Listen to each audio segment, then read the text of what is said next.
Ngayon naman guys, bago ka mag-start ng business, ang pag-aaralan natin ay tungkol sa marketing and sales terms. So tara, start na tayo. Number one term guys is target market. Ito yung mga grupo ng tao na pwedeng bumili sa'yo. Sila yung mga magiging buyer mo, magiging consumer mo, magiging client mo sa iyong produkto o serbisyo. So, kailangan alam mo yung target market mo. So, itong basic term na ito ay napaka-importante. So, target market. Dapat alam mo. Number two is branding.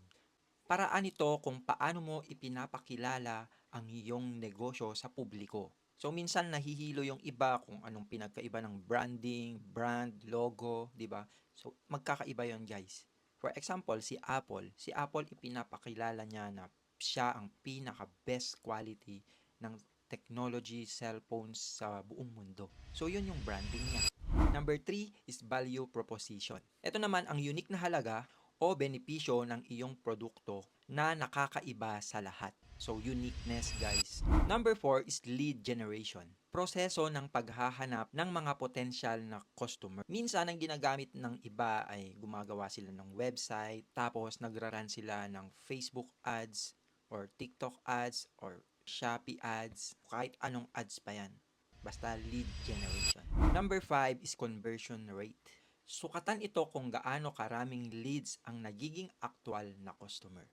Kasi yung iba pwedeng nag-click-click lang, hindi naman sila nag-add to cart, hindi naman sila nag-proceed for payment. So yan yung gamit ng conversion rate. Number 6 is SEO or Search Engine Optimization. Ito ang pagpapahusay sa mga website upang lumabas ito sa Google search. So for example guys, no, pag nag-search ka sa Google and then sabi mo doon Adidas Samba. So lalabas agad yung pinaka-top. Yun yung mga may magagaling na nagpapahusay ng search engine optimization nila. So, yun lang guys for marketing and sales terms.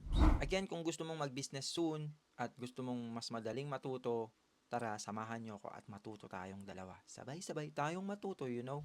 Again, this is Cap Milan. See you sa next video.